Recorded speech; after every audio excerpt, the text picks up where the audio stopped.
시청자 여러분 안녕하세요. 올바른 의학 정보를 전하는 알면 약이 되는 토크토크2 알톡2의 가혜란입니다. 우리는 언제 어디에서나 말을 하면서 생활합니다.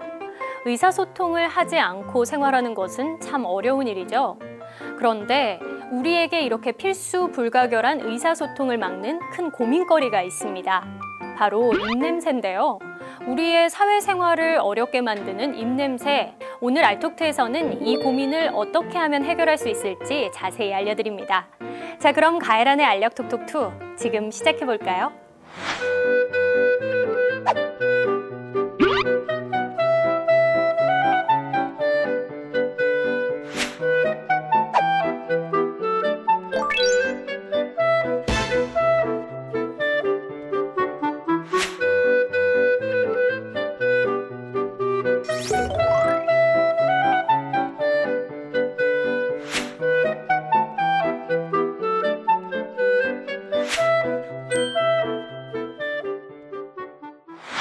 네, 오늘은 입냄새에 대해서 알아봅니다. 구강내과 강수경 선생님 모셨습니다. 안녕하세요. 안녕하세요. 이 입냄새 정말 가지고 있는 사람도 그리고 주변 사람들도 고통스러운 게 입냄새인데요. 이 입냄새는 왜 생기는 건가요? 자연적으로도 우리가 이제 음식을 먹고 이제 지내면서 입안에도 또 많은 구강 미생물들이 살기 때문에 기본적으로도 사실은 냄새가 나는 물질이 나와요. 그래서 대부분 한 80~90% 정도는 구강 내에 직접 원인이 있는 경우가 많고 그 이외에 가끔 다른 전신질환이라든지 다른 소화기나 다른 장기의 문제로 인해서 나타나는 경우들도 있습니다. 이렇게 자연스럽게 지나가는 것이라면 좋겠지만 간혹 이 입냄새 때문에 극심한 스트레스를 받는 경우가 있습니다. 그래서 저희가 몇 가지 사연을 좀 모아봤습니다. 우선 첫 번째 사연입니다.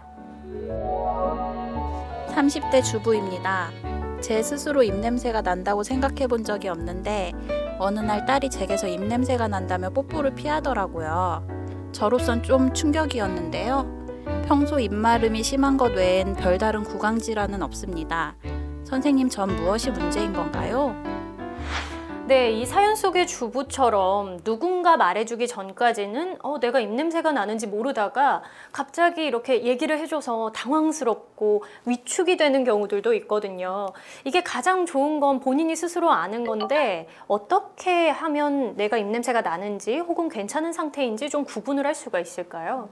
되게 객관적으로 구취를 검사할 수 있는 휘발성 황화물이라고 우리가 보통 부르는 가장 냄새가 많이 나는 어떤 기체 성분들이 있대요. 네. 이런 휘발성 황화물을 체크를 하는 그런 여러 가지 검사 기계를 통한 이제 정량적인 어떤 방법들도 있긴 하고요. 그냥 간단하게 자기가 할 수 있는 방법 같은 경우는 코랑 입을 가려보고 한번 입을 벌려보는 방법도 있어요. 그러니까 숨을 내쉬면 호흡하는 냄새가 나는 거기 때문에 하고 좀 벌리고 있으면은 이제 냄새가 이제 느껴지는 것도 있고요. 네. 아니면은 손목이나 이런 데 혀끝을 살짝 이렇게 핥아봐서 자기 침 냄새를 맡아보는 방법들도 있고요. 그리고 이제 혀 안쪽에서 냄새가 되게 많이 나기 때문에 티스푼 같은 찻숟가락이나 아니면은 이제 수저 같은 거를 혀 안쪽을 살짝 긁어봐서 냄새를 맡아보는 방법도 있고요. 근데 대부분 그렇게 직접적으로 긁어서 냄새를 맡아보면은 나는 경우들이 많이 있기는 해요. 근데 이제 얼마나 이제 안 좋은 냄새가 음식물 같은 게 많이 절여져 있거나 끼어 있는 상태에서 맡으면은 잇몸에 염증이 있거나 이런 경우에는 더 냄새가 많이 날 수도 있고요. 자, 이렇게 입냄새가 내가 심각한지 아닌지를 확인을 하셨다면 원인을 찾아서 치료를 해나가는 것이 좋을 텐데요. 이 사연의 주인공을 보면 입이 마르는 것 외에는 구강질환은 없다고 했습니다. 이 입마름의 질환은 왜 생기는 것이고 실제로 입냄새의 원인이 되기도 하는 건가요? 예, 그 일종의 우리가 구강 건조증이라고도 많이 표현을 하는데요. 이 입 마르는 증상은 사실 연령이 올라가면서 증명에 따라서 자연스럽게 나타날 수도 있고요. 때로 이비인후과죠. 이제 코가 막힌다거나 이래서 입으로 숨을 쉬는 사람들 그런 경우에도 입마름 증상이 생길 수 있고요. 그거 이외에도 보통 우리가 수면 시 자는 동안에는 치매 분비량이 좀 떨어지는 경향도 자연적으로 나타나기 때문에 입이 마르는 듯한 증상이 나타날 수도 있고요. 그리고 긴장을 많이 하거나 신경을 많이 쓰거나 스트레스 많이 받고 그런 상태에서도 입이 마르는 증상이 나타나기도 하고요. 때로는 이렇게 흔치는 않지만 이제 전신질환, 류마티스성 질환 중에 하나로 쉐그렌 증후군 증후군이라는 증상이 있는데 그런 경우에는 침을 만들어내는 부분들의 그런 기능들이 떨어지면서 그런 전체적인 전신 건강으로 인해서 나타날 수도 있어요. 사실 침이 우리 입안에서 해주고 있는 일이 굉장히 중요해요. 그래서 정상적인 구강 구조를 이제 유지를 하고 구강 상태 환경을 유지시키는데 많은 도움을 주고 있어요. 이제 이런 부분들이 아무래도 떨어지다 보니까 그런 씻어내주는 역할을 못 해주다 보니까 음식물 같은 것들이 이제 더 절유되기도 쉽고 부착되기도 쉽고 그런 세균들의 어떤 그런 활동 같은 것들도 왕성하게 일어날 수가 있기 때문에 이제 냄새를 유발할 수도 있습니다. 네, 이 입마름 증상 어떻게 치료할 수 있을까요? 우리가 마치 이렇게 손이 트고 건조하면은 크림을 발라주는 네. 것처럼 우리가 침과 비슷한 조성으로 만들어진 이제 인공타액 시판되어 있는 것들도 많이 나와 있거든요. 그런 인공타액을 이용을 해서 이제 그런 증상을 좀 감소시켜주는 그런 방법도 쓰고요. 때로는 이제 약물들을 사용하는 경우도 있게 돼요. 침이 좀 잘 나올 수 있게 해주는 그런 약들을. 그리고 편안하게 어깨랑 얼굴에 이렇게 몸에 힘을 빼고 있으면은요, 턱이 자연스럽게 늘어지면서 입안에 공간이 생기고 혀끝은 입천장 근처로 슬쩍 들려요. 그러면은 그 혀 아래쪽으로 약간 좀 그런 액체들이 고인다라는 그런 느낌으로 편안하게 이완을 시켜주는 게 어느 만큼 유지를 할 수 있는 그런 부분들도 있어요. 자, 두 번째 고민 계속해서 살펴보겠습니다. 혀 때문에 고민인 대학생입니다. 설태라고 하는 것이 심해 혀가 항상 안 씻은 듯 하얗습니다. 이것 때문에 입냄새도 남들보다 더 독하게 나는 것 같은데요. 평소 이를 잘 닦는다고 생각하는데 설태는 대체 왜 생기는 건가요?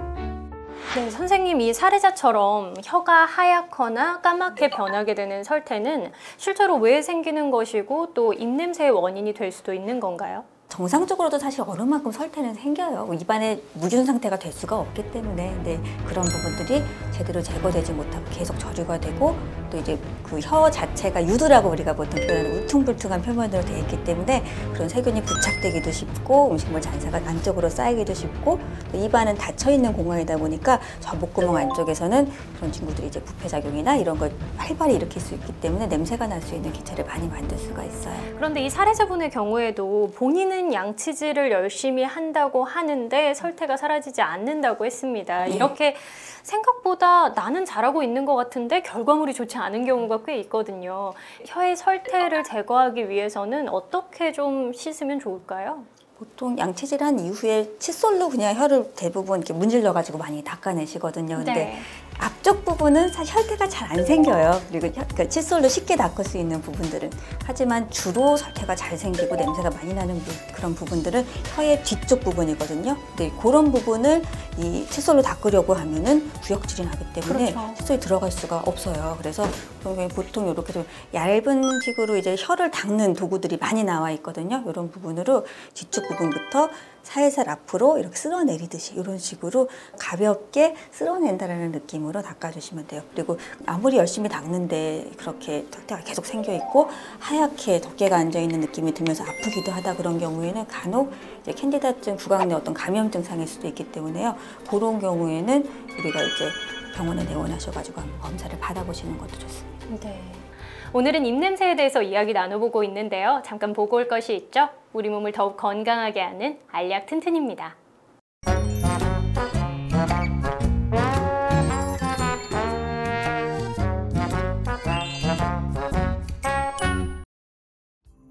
네, 날이 서서히 풀리면서 걷기에 딱 좋은데요. 하지만 무작정 걷는다고 우리 몸에 도움이 될까요?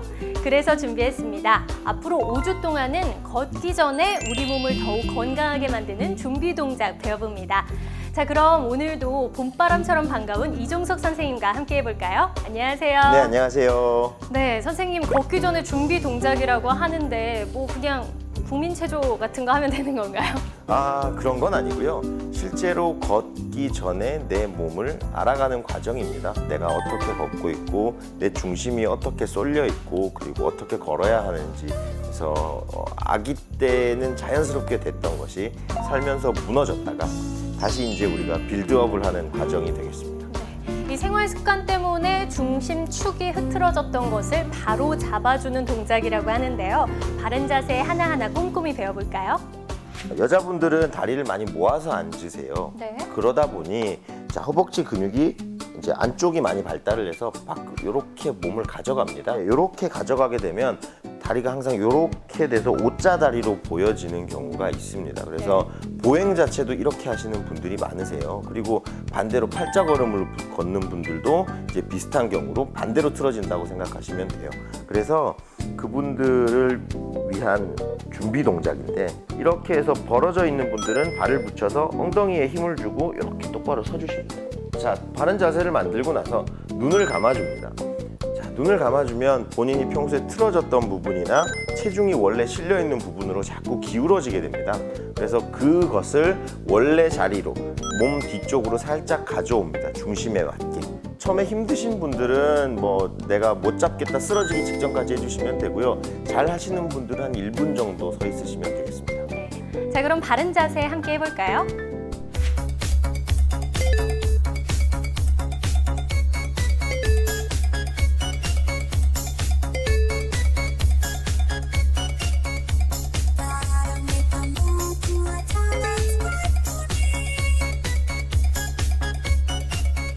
여러분 건강하게 살아요.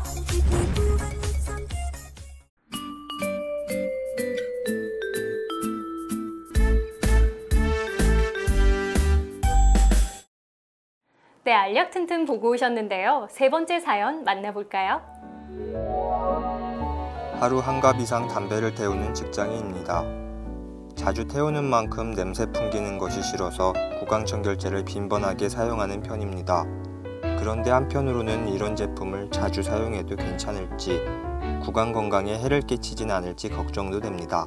괜찮을까요?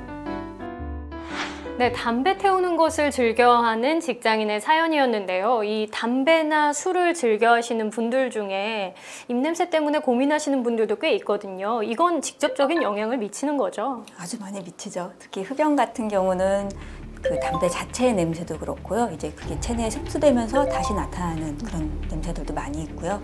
음주도 마찬가지로 단순히 그 당장 술을 마셔서만 나는 냄새가 아니라 그 알코올 성분들이 이제 몸에 소화 흡수되고 분해되면서 나타나는 여러 가지 그런 물질들이 휘발성이 많기 때문에, 그러니까 어제 마신 술 냄새도 오늘 날 수가 있죠. 이 단순히 입안에서 냄새가 나는 것이 아니라 체내로 들어가서 다시 뭐 휘발된다거나 숨과 함께 나는 냄새일 수도 있다는 건데, 그런데 제 주위에도 보면 담배를 태우시는 분들 이 냄새에 본인도 신경을 많이 써서 매번 이를 닦을 수는 없으니까 구강청결제라거나 혹은 향수를 가지고 다니면서 사용을 하시는 분들도 많거든요. 이 구강청결제만 사용하는 것으로도 좀 도움을 받을 수 있을까요? 구강청정제 같은 경우 사용하는 경우는요, 당장은 잠깐 좀 냄새가 가려질 수는 있는데 거기 들어있는 어떤 향료라든지 이제 알코올 성분에 의해서 잠깐 냄새가 가려질 수는 있는데 이후에 더 냄새가 나게 될 수도 있어요. 그 알코올 성분이나 그런 구강청정제의 성분까지 더해진 냄새가 또 날 수도 있어요. 그렇다면은 좀 효과적으로 냄새를 줄이려면 어떻게 하는 것이 좋을까요? 사실 제일 좋은 방법은 금연이고요. 말할 것도 없이 이제 음주, 흡연 이런 것들을 줄이는 것 가지고도 안 되고, 사실 금연은 담배를 끊는 방법밖에 없다라고 얘기는 해요. 가장 좋은 방법은 끊는 것밖에 없다고 합니다. 자, 그럼 네 번째 사연 만나볼까요? 초등학생 아이를 둔 엄마입니다. 우리 아이는 충치와 입냄새 모두를 가지고 있습니다. 아무래도 양치질 방법이 잘못돼 그런 것 같은데요. 우리 아이에게 올바른 양치질 방법을 알려주고 싶습니다. 도와주세요. 네, 치아하면 빼놓을 수 없는 대표적인 질환 중에 하나가 바로 이 충치인데요. 그런데 이 충치를 입냄새 증상으로 연관시키는 경우는 별로 없잖아요. 보통 통증이라고 생각을 하는데 이 충치도 입냄새의 원인이 되는 건가요? 충치 역시 입냄새 원인이 많이 될 수가 있어요. 일단 충치 때문에 치아 부분들이 좀 이렇게 떨어져 나가면 그런 자리는 매끈한 치아 표면보다 치태가 덮기도 쉽고 음식물들이 이제 끼이기도 쉽고, 그래서 그런 자리에 냄새가 나는 경우도 있고요. 이제 충치가 심해서 간혹 이제 치아 속 부분까지 드러난 경우는요, 아픈 기간을 좀 넘어서요. 그러니까 아플 만큼 아프다가 어느 순간 되면 더 이상 아파지는 게 안 느껴질 때가 있거든요. 그거는 치아 속에 있는 어떤 조직에 있는 신경이라든지 이런 부분이 다 감염 때문에 더 이상 생활력을 잃어서 그런 경우가 있는데, 거기에 노출되는 경우에는 그 부분에서도 냄새가 많이 나요. 아이들 입에서 냄새가 나는 경우는 대부분 충치 때문이 많아요. 이 사연을 보내주신 어머님 얘기가 맞는 거네요. 아이가 올바르게 양치질을 하지 않아서 충치가 생기고 입냄새가 심한 것 같다라고 말씀을 하셨는데 실제로 그렇게까지 진행이 됐다면 그건 맞는 얘기인 거네요. 그럴 수 있어요. 충분히. 그럼 여기서 좀 짚고 넘어가야 될 것 같은 부분이 잘못된 양치질 때문에 충치가 생겼다라고 하셨잖아요. 이 잘못된 양치질 어떤 게 잘못된 것이고 어떤 게 바른 양치질일까요? 일반적으로 우리가 양치질 한다고 생각하면은 되게 이렇게 앞니 이렇게 좀 많이 닦고, 그렇죠? 어금니 이렇게 치카치카 이런 식으로 많이 약간 닦잖아요. 이렇게 벅벅 닦으시죠? 벅벅 이렇게 문지르기만 하는데 이렇게 되면은 바깥쪽만 닦게 되잖아요. 그렇기 때문에 정작 닦아야 될 치아랑 치아 틈 사이 그리고 입 안쪽 부분들 이런 부분을 잘 안 닦게 되기 때문에 이거는 별로 좋지는 않은 방법입니다.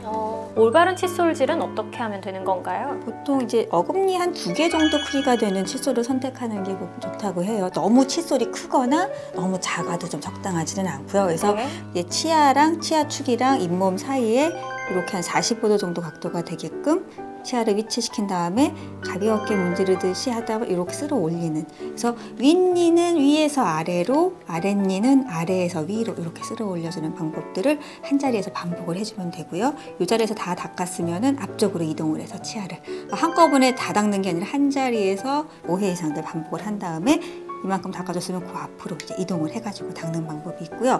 그리고 이제 입 바깥쪽뿐만 아니라 입 안쪽들도 닦아줘야 되는데 치아 안쪽 어금니 쪽으로 가볍게 문지르듯이 위치를 시킨 다음에 위로 쓸어 올리는 이런 방법들을 많이 써주고요. 그리고 앞니 안쪽은 사실 굉장히 닦기가 어려워요. 그리고 특히 아랫니 앞쪽으로는 치석도 잘 생겨요. 그래서 이 앞니를 닦아줄 때는 칫솔을 세워서 문질러서 닦아주는 이런 방법들을 써주는 게 좋아요. 사실 이 바깥쪽 매끈매끈한 부분들은 우리가 자정자격이라고 쓸어내리면서 그냥 저절로 닦여지는 부분이 많은데 치아 교환면 씹는 면들에는 이제 홈들이 많이 있기 때문에 이런 데 음식물이 끼기도 하고 충치 같은 게 있는 경우에는 더 잘 음식물이 낄 수 있거든요. 씹는 면도 그냥 시원시원하게 쑥쑥 잘 닦아주시면 됩니다. 위쪽, 아래쪽 좀. 네, 아이들은 물론이고 남녀노소 모두 제대로 알아두면 좋을 올바른 양치질법까지 살펴봤습니다. 자, 그럼 마지막 사연 만나볼까요? 저는 제가 아니라 저희 아버지 입냄새 때문에 사연을 보냅니다. 아버지께서 구취가 굉장히 심하신 편인데요. 치아에는 아무 이상이 없으니 속에서 입으로 올라오는 냄새가 아닌가 하는 추측을 하고 있습니다. 선생님, 실제로 장기가 안 좋아져도 구취가 심해질 수 있는 건가요? 네, 우리가 입냄새라고 부르기는 하지만 모든 것이 구강질환 때문에 발생하는 것은 아니잖아요. 네. 약간 10에서 20% 정도는 구강 이외에 입 밖에서 나는 그런 문제들로 인해서 이것이 입냄새 구취 증상으로 느껴질 수가 있어요. 대표적인 게 이제 코나 인후 쪽에 관련된 어떤 질환들, 충농증이라든지 만성 비염 이런 경우에 이제 숨외에서 나타나는 그런 냄새들도 있고요. 이제 코 상태가 안 좋아서 콧물이 이제 목구멍 뒤쪽으로 떨어지는 후비루라는 그런 증상도 있어요. 그런 경우에는 안쪽에서 목 안쪽에서 냄새가 날 수도 있고, 편도가 큰 경우 아니면 편도에 주름이 좀 많아서 편도 결석이라고 그 안쪽에 이제 일종의 이물질이 끼어 있거나 그런 경우에는 이제 기침하거나 그러면 노란 알갱이가 나오는 경우들도 있어요. 그런 자리에서 냄새가 많이 날 수도 있어요. 그러면 이 냄새의 차이로도 어떤 전신질환인지 약간은 유추해 볼 수가 있는 거네요. 약간 예를 들어 당뇨 같은 경우에는 좀 입에서 달콤 시큼한 그런 냄새가 난다라고도 얘기를 해요. 그 케톤산증이나 이런 게 있는 경우는요. 그거 이외에 신장이 안 좋거나 그런 경우에는 이제 입안에서 암모니아 냄새가 나는 경우들도 있고요. 그리고 간이 안 좋으신 분들은 좀 이렇게 확 냄새 같은 게 나기 때문에 약간 상한 달걀 냄새라든지 이런 냄새가 날 수도 있어요.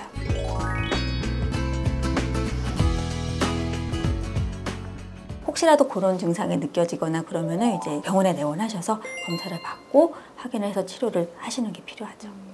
네, 입냄새 살면서 어느 정도는 모두가 생기는 것이라고 하니까요. 너무 과민하게 반응하지는 않으셔도 될 듯합니다.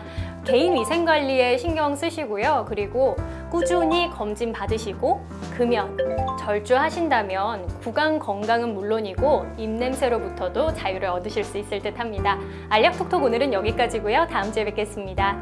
감사합니다. 수고하셨습니다. 네, 감사합니다.